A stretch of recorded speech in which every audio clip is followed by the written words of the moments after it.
كده تاني تريك مهم قوي بنعملها قبل ما نخش تمرينه تقيله.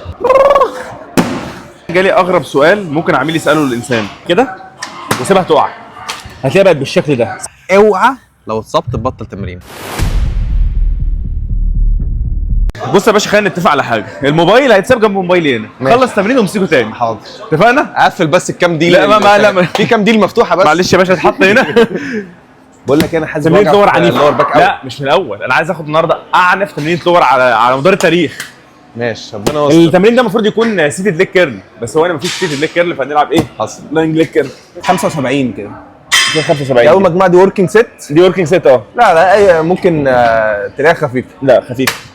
بص احنا نسيب بلاطتين عشان الحسد. ماشي، نسيب بلاطه واحده عشان الحسد. لا وانت هتقفل الجهاز مرتاح. ما خلاص، ما نسيب بلاطه اول مجموعه حتى.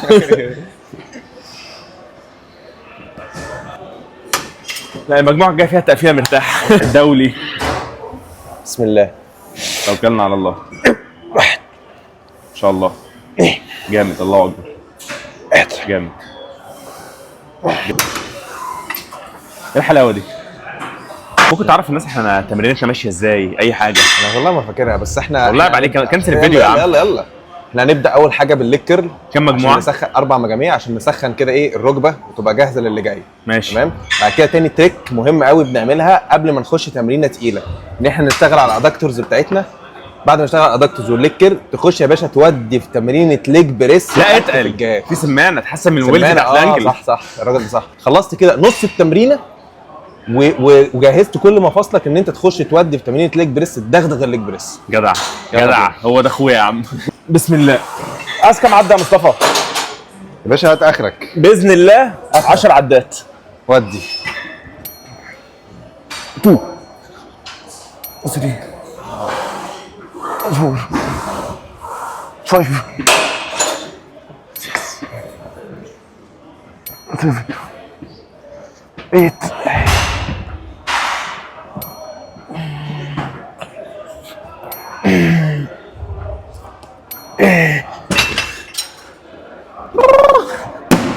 11 عدى.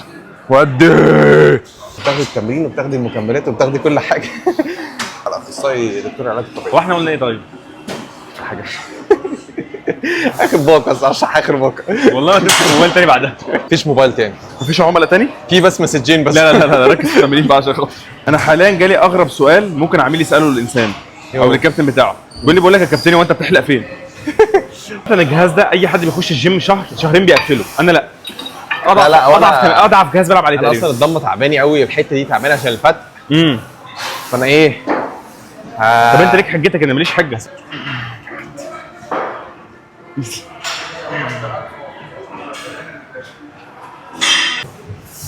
ببعت بس لا لينك قلنا بس. ايه والله؟ لينك انا كده مش هكمل تمرين معاك بجد، مش هكمل تمرين معاك. صور. ايه يا عم، في ايه يا عم؟ عامة احنا هنزود من طرتين ل3 كمان. انت بتهرج. سمان. استنى انا هلعب بطرتين وانت العب بعد كده حط الاربعه بتوعك. مش عارف تدي الناس نصيحة هنا على الجهاز؟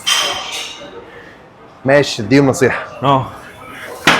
اول حاجه ان انت مش محتاج ان انت تشيل السيفتي بتاعك في جهاز الليج بريس طالما بتلعب عليه سمانه. ده حلو عشان في ناس عشان كتير الناس بتقعد تبقى تشيل خايفة. بقى تبقى خايفه ان هي تلعب حلو عشان رجليها ما تتزحلقش.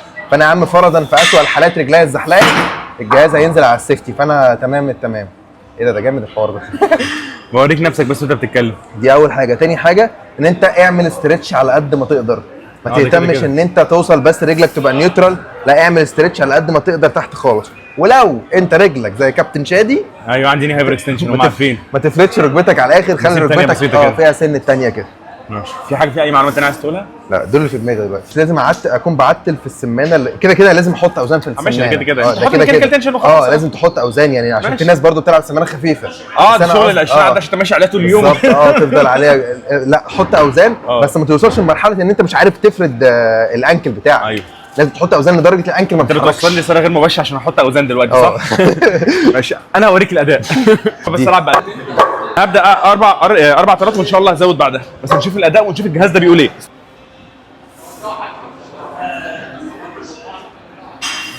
الرينج مجرم. كلام بسيط. الرينج مجرم. لا بس بجد فيها طرتين ان شاء الله يعني باذن الله. ودي حاجه كمان بحب اقولها للناس وهم بيلعبوا سمانه، قول. فك رباط الكوتشي. تحطيتها في مكان ما ينفعش تتحط فيه خالص. انا قبل كده كنت في المسجد يوم 27 وطفل وكنت بصوره، فقال لي ممكن اخد الكاميرا اصور بيها، فانا قلبي وقع. بعدين قلت له خلاص خدها يا حبيبي. فهو جاب نفسه بيتفرج على نفسه عايز يعدلها على اصحابه، عمل ايه؟ راح ماسك يا نهار أقسم بالله العظيم اسود. مصطفى، راح ماسكها من هنا ولففها كده اهو. انا عملت كده اهو، قلت يا لهوي. بعدين قلت له حبيبي لما تدوس تلفها دوس هنا. قال لي كده، قلت له بس هات الكاميرا. مش انت اتبسطت؟ خلاص يا حبيبات. مش هتمرن معاك تاني يا صاحبي، بجد مش هتمرن معاك تاني. اعمل ايه طيب؟ ايه يا عم في ايه يا عم؟ بقالي ربع ساعه مستنيك عشان نخش على راجل التمرين عايز اللي بعده. يشترك يا عم. ماشي يا عم ماشي، ربنا يزيدك يا صاحبي. حقك عليا يا عم. اكتر. ايه؟ وانت ماسك الموبايل بتعمل فويس بجد؟ انا بتكلم بجد يا عم. هو في ايه؟ انا برد على يا عم الناس هو في ايه؟ ساعة مش عارف يوم ساعة.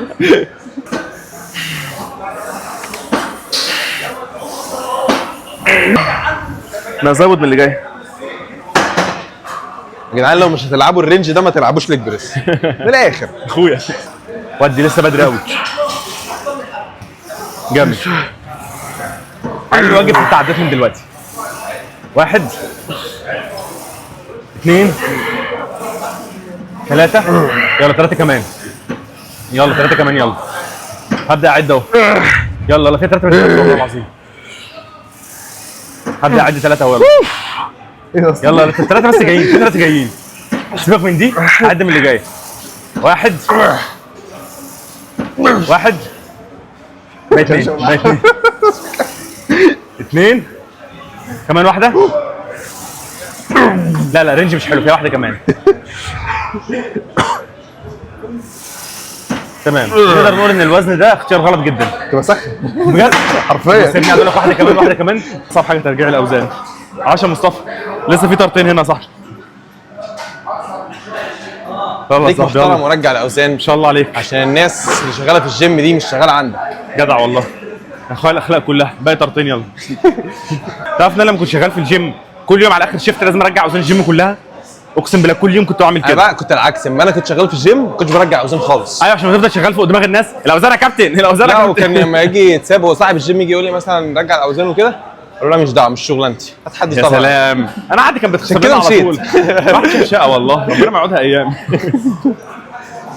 ساعد مصطفى برضه عشان ما بقاش ايه راجل بيرجع لوحده. شوت اوت لعبد الله جمال عشان هو اللي علمني الحركه دي عشان اميز ازازتي في الجيم. وهي اول ما تشتري ازازه اقلبها كده وسيبها تقع، هتلاقيها بقت بالشكل ده. ساعتها هتعرف ازازتك ما بين كل تعرف الناس. تشرب منها تاني. لا انا بشرب عادي. بص هو مش باين اصلا ان في حاجه. طب انت كده بس انكس جد علمتها. يعني حاسه من ناحيه الواتساب انهي واحده فيهم بالنسبه لك؟ ان احنا نكلمك مره في الاسبوع ونسيبك بقيه الاسبوع تكملي لوحدك، ولا نكلمك كل كلامك ان انت يوميه بالنسبه لك هتبقى نسيت حاجه مهمه. ايه؟ انا ما ينفعش العب ار دي خالص. ليه؟ كنت لسه بعمل علاج طبيعي على كتفي، ما ينفعش اخلي كتفي في البوزيشن ده ان انا انزل باي وزن. انا بقالي اصلا اسبوعين ما بلعبهاش. مش انا كنت عامل حجامه وبروح اعمل، ولا انت مش عارف ولا ايه؟ لا ما خدتش بالي. طبعا يا مصطفى الفلوج النهارده كله نصايح منك انت بس عشان انت الضيف. ليه مش بتنزل لحد الارض وتطلع تاني؟ عايزين نعرف الموضوع ده. خلص انتوا مجموعه. طب اقول ما انزلش لحد الارض لان اكتر من كده ظهري هو اللي هشيل وزنه وانا اصلا بلعب ما رجلي. بص يا ابني. وجعك؟ خلاص العب على الجي اتش دي بقى. هعمل كده. هلعب عليه جامد. دعواتكم بالشفاء العاجل.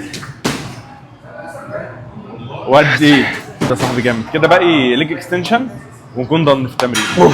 بكره عندنا بطن على فكره. حبيبي يا صاحبي. طبعا اسبوع عادي. ايه ده البوسه جت في البوسه. ما انصحش حد يتمرن معاه تاني. ياخد موبايله يحطه في اللوكر يقفل عليه وبعدين تتمرن معاه.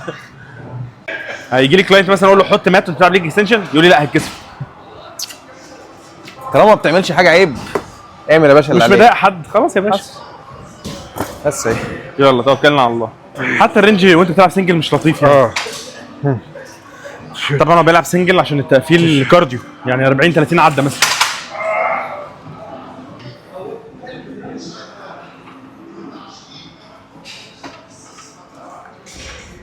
ده اخره. ايه؟ بقول للناس ده اخره كده. كل مره اجي السويس تعالى يا نجم. بص يا باشا، كان في فقره في رمضان، حلو الفقره دي في نهايه كل فلوج. حلو انا ما بقتش اعملها خلاص، بس بما ان انت ضيف معايا لازم نعملها. ماشي. الفقره دي عباره عن 3 نصايح. حلو أوي. ايه ال3 نصايح؟ ماشي نصيحه في الجيم، ماشي نصيحه في التغذيه، حلو نصيحه دينيه فرقت معاك. حلو. نصيحه بسيطه جدا يعني، ماشي ماشي. ما نكبرش المواضيع. اتفضل يا باشا، انا عارف ان ما ادكش وقت تفكر، بس اتفضل يا باشا. يلا يا باشا، هقول لك انا نصيحه في النهارده أنا كده مش الفلوج كله باين. نصايح هات مع لي بس مصطفى في بس. الكاميرا. ماشي يا باشا اهو. هقول لك انا يا باشا نصيحه في التمرين. ماشي. اوعى اوعى اوعى اوعى لو اتصبت تبطل تمرين. خلي بالك، دي هتعمل جدل كبير. اشرح للناس ليه. انا فاهمك بس اشرح للناس ليه. لانك لو اتصبت وبطلت تمرين هتبدا العضلات اصلا اللي حوالين الاصابه بتاعتك تضعف، فاصابتك تزيد مش تقل. فانت لا، انت روح لدكتور علاج طبيعي متخصص في تاهيل الاصابات، مش دكتور علاج طبيعي عادي، متخصص في تاهيل الاصابات، وافهم منه ازاي تتمرن حوالين الاصابه بتاعتك عشان تحافظ على عضلاتك قويه وتريكفر بسرعه. معلش ثانيه واحده بس، هو ده اللي انا بعمله. مش انا حالا مصاب في كتفي، بالظبط. هل انا قاعد في السرير؟ انا بكمل تمرين عادي جدا، بس عارف الحركات اللي بتوجعني وما بتمرنهاش عادي جدا. وفي نفس الوقت وانا بتمرن انا بعمل جلسات بعالج الموضوع اللي عندي. حصل. فدي اقسم بالله حاجه مهمه جدا يعني. ماشي. وبالنسبه للدايت، بس هي احنا ما نصيحة- بنقولش اتمرن مكان الاصابه عشان ما نروحش في داهيه يعني. بالنسبه للدايت، اعمل الدايت اللي تقدر تستمر عليه، مش الدايت مش هو اللي يعمل الدايت، اعتبره بقى مع كوتش يعني اختار دايما حتى طريقه الاكل او اللي انت تقدر تستمر عليها، مش اللي انت فاكر اللي هي دي احسن حاجه. يعني ايه؟ يعني انا مثلا عارف ان انا احسن حاجه مثلا ان انا اكل وجبات كتيره، اقسم وجباتي وجبات قليله، بس انا اصلا عمري ما هعرف اكل وجبات كتير عشان يومي مشغول من مثلا. الاخر خليك واقعي مع نفسك. النصيحه الدينيه مش طالب نصيحه كبيره جدا، حاجه بسيطه فرقت معاك. هقول لك انا نصيحه فرقت معايا بشكل شخصي بالذات الفتره اللي فاتت، علشان التركيز في الصلاه والكلام ده كله بالذات. حاول تسمع كتير تفسير السورة. لا ايه انا لسه قايل النصيحه دي من فلوجين. لا انا لسه قايل النصيحه بالظبط. قلت لهم تفسير السورة. قلت ان انت وانت عشان رمضان كان في ناس متضايقه ان هي ما ختمتش، قلت الاهم ان انت تختم ويبقى تارجت وان انت تقعد تقرا. اقرا تفسير الحاجه هتحب الموضوع جدا. لا انا مش قصدي، انا قصدي ان تفسير الصور والايات، تفسير الصور تبقى فاهم الايات. يا اما انت بتفهم الايات، لا ما انا قصدي في ايه، يا اما انت بتفهم الايات وانت بتصلي بتبقى قادر تركز اكتر مع الايه. فاهم قصدي؟ يعني انا كنت انا ساعات بسرح كتير، بسرح ليه؟ ان انا بدات ابقى مش فاهم بالظبط الايه دي تفسيرها ايه. طب ممكن نصيحه ثانيه معلش عشان دي يعني ليه؟ بس دي بجد فرقت معايا جميله جدا، بس انا قلت نفس يعني قريبه منها قوي. الناس عايزه دي ليها علاقه بالاستثمار في الصلاه بس. يعني مفيش نصيحه ثانيه؟ طيب شكرا يا مصطفى، شكرا يا حبيبي. انت نورتني. احفظوا تفسير الايه. بس انت نورتني. طبعا لسه في فلوج يوم الثلاث ده يكون خارج الجيم، اكله سمك عنيفه. اكله سمك عنيفه خلاص ما تحرقش. يلا يا باشا، سلام. سلام.